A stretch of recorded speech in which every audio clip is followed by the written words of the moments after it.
I want to sit near this skillet. I didn't plan this well. I got the crummy little nets here, but the skillet's not far away. So, how many of you, and this is not a rhetorical question, how many of you are fans of breakfast? Anybody like a good, solid breakfast? You into breakfast here? So we have a lot of breakfast fans here. Again, not a rhetorical question, merely curious. Breakfast fans, what kind of breakfast do you like? So raise your hand and you can call it out. Is there some, like when you think breakfast and you're gonna have a good breakfast, what comes to mind? Scrambled eggs, sausage, gravy, and biscuits, toast, broccoli, go away, pancakes, hash browns, cornflakes, frosted flakes from a retired Kellogg's person. I think there's something going on there. What else? Smoothies. Other things throughout there? Donuts. Anything else? Breakfast? Oatmeal. Coffee. Bacon. It took a long time to get to bacon, didn't it? A really long time. I'm surprised at you. Bagels. Tea. Yogurt. Hash browns. Juice. Other adult beverages. Coffee cake. Grits. Hey, you know what? And if you're in the broadcast, feel free to throw some other things in there if you're part of the live stream. Or send them in by email. Very interesting. Breakfast. So there's things you like for breakfast, particular things you like for breakfast. Now, are there particular places that you like to go and get breakfast? Anybody have breakfast spots? Hy-Vee. I was thinking of you with that one. Hy-Vee. She gave me that tip a while ago. Village Inn. Cracker Barrel. I knew that was going to come. You guys talk about your breakfast places. Our Kitchen. Score for that. Okay. Everybody, Jan's house. Summer Kitchen. Sojourn. Jay's? Billy Jay's. Up on, is that 50th? Jimmy's Egg. Early Bird. Which one? I just went there this week. Oh my gosh, the hash browns. Oh. Oh. Was it Bill Evans? Good heavens. Yeah. So, absorb that delicious, wonderful breakfast thought. It's a thing. Be nourished by that thought. Let it stick in your brain. Hey, cinnamon rolls. Yeah, how about that? So, be thinking about that. Because that's what Jesus is offering.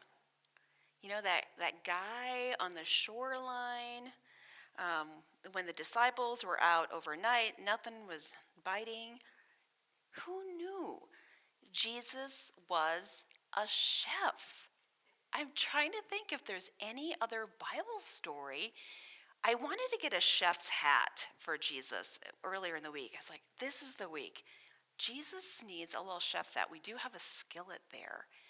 And there he is with his food truck of sweet and savory offering breakfast. And it has one of the best verses in the whole Bible.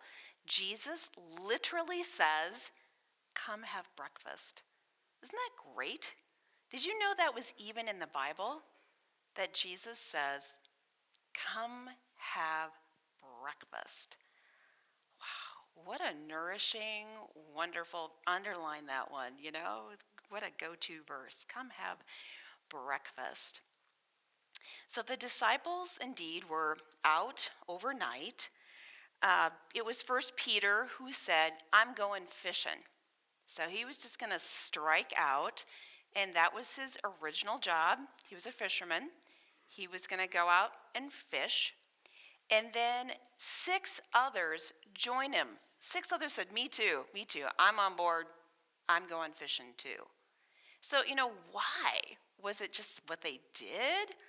A therapy? I don't know. They were hungry? And then the text implies it was overnight that they were doing this fun thing, this interesting fishy slumber party, and but they got nothing. And again, they're not like Mike Charleston. He's not here today. I'm just kidding. I know he loves to fish, and we should be picking his brain about fishing. And so many of you, they fished all the time, but no luck fishing. So that's a little odd. And then they're ready to call it quits. The sun was rising. It's daybreak. And then there's some guy on the shore, calling out to them and saying, hey, no luck, huh? And not doing it in a mean way or a demeaning way, just a way of observing with care. No luck, huh? Try the other side. Wow. And they were open to guidance from a loving, caring voice. And so they tried a different technique. And they got so many fish. How many, Jeopardy participants? What is 153? So I'm so curious. Who was there counting? 153. What a funny number. 153 fish. So they got fish. They were large fish, and there were 153 of them. So it wasn't just like a little catch. They got a whole bunch of fish. Then one of the disciples, identified as the disciple whom Jesus loved, he smelled something fishy. Something was fishy about the guy on the shore. He said, it is the Lord, which prompts Peter to abandon ship and somehow swim and wade over to the shoreline. And then the rest follow, and Jesus says, come have breakfast. And he has already got breakfast cooking. When I began this text this week again for study, I thought, he's going to cook up with, no, he's got the hibachi fired up already. He's got the skillet out. He's already got fish and bread, which was their, sweet and savory. That was their idea. Oh, by the way, I'm on a quest regarding breakfast. Okay, this is my breakfast quest because I want pancakes, right? I want the sweet, but I also want eggs. And have you noticed there's some sort of conspiracy at restaurants? You're either in the egg lane or you're in the pancake lane. So I'm always looking for, a little bit of both. So anybody have that, that challenge in life? It's because it's like I want the strawberry pancake, but I also want the eggs Benedict, How do you get both? So that is my challenge. But, there's Jesus. He's got this order in. And they've been out all night, and it's not going well. So not only do they get a big catch, they have breakfast right there. So amazing story. So one thing to consider about this story is it is in John chapter 21. So in John 20, the chapter before, it's the Easter story. So right before that, Jesus is killed on a cross, and then Easter morning, he rises from the grave. So, maybe we can swallow that Jesus makes appearances in Jerusalem And we saw that he made an appearance at the garden tomb with Mary Magdalene. Jesus then makes another appearance. We heard that story last week. He was over there at the disciples' house. He made an appearance. But here's Jesus days later. Time has passed. The disciples have left Jerusalem. They're up at the Sea of Galilee. And there he is. He's made another appearance. Way up there. Way up on that sea. And he's got breakfast cooking. He's on the shoreline, calling out guidance, and he has breakfast cooking for them. Isn't that incredible? Kind of makes you think, if he's doing all that appearing, maybe he's around more than we think. And I think that's where so many gospel stories go. And this is our day to underscore Jesus just keeps showing up on our shoreline. Where is Jesus? Where is Jesus? Is he there at the award ceremony? Is he there when we've won a lot of money? Where is Jesus? Matthew 25:31. Read the next paragraphs. Jesus is there when someone doesn't have a lot, when someone is sick, when someone is a stranger, when someone is incarcerated, when someone has nothing. That is where Jesus is. That's the shoreline. That's where Jesus makes an appearance, Matthew 25. Matthew 5:1-11, and it's echoed again in Luke. Where does Jesus show up? Where is the kingdom? Where is their blessing? When you're grieving, when people hate you, when you're trying to practice peace, when you are disinherited, you have Jesus present. You have kingdom. That's the shoreline. Jesus keeps appearing. That's the shoreline. In Presbyterian theology, we embrace the true presence, the true spiritual presence of Jesus Christ. Not back then, but also here and now. I'm so aware of that theology, that belief in hospitals for some reason. I just feel like I just want to underline, Jesus is present. When we're not at our house and when we're uncomfortable, that's where Jesus is. And I so sense it in hospice. That's where Jesus is, truly. But there's other times that Jesus really, really is there, and I just don't think about it at all. Is Jesus really on my shoreline? Is Jesus really in the arena with me? How do I get that stuck more deeply in my brain? The truth of Jesus' real presence. Well, I was reminded this week of one of my favorite quotes, and I've seen it used in a lot of different leadership literature, and it comes from President Theodore Roosevelt, and it's known shorthand as the man in the arena quote. And in this quote, and I'll put the full thing in the electronic newsletter and in the sermon notes, but in this quote, Roosevelt makes a distinction between people who are in the arena doing work and those who are in the stands or the peanut gallery or sitting in an armchair. He makes a big distinction between being in the arena and doing the work and those not in the arena watching and critiquing. Big distinction.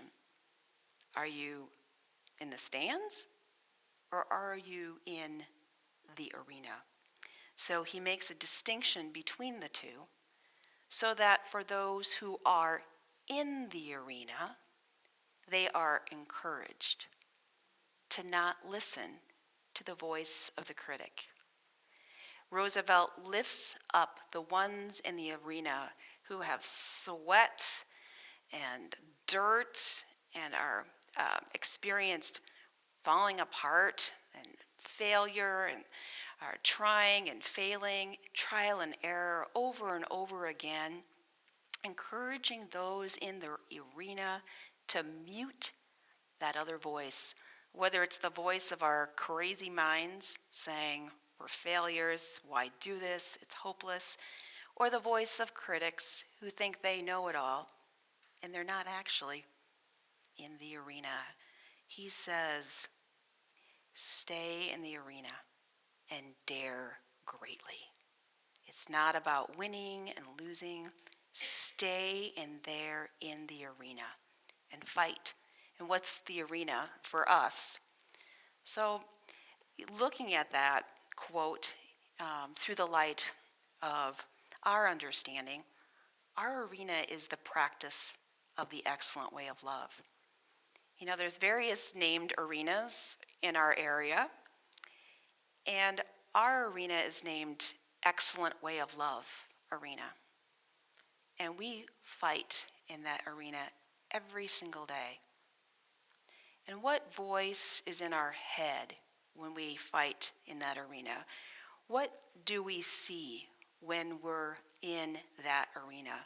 And where is Jesus in our headspace as we fight in our arenas?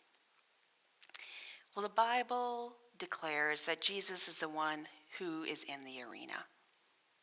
He's not in some stands criticizing us. Jesus was a God who got in the arena with regular people, died in the arena, and in these Eastertide stories and elsewhere in the Bible, it declares Jesus is yet in the arena. That's the same thing as the shoreline.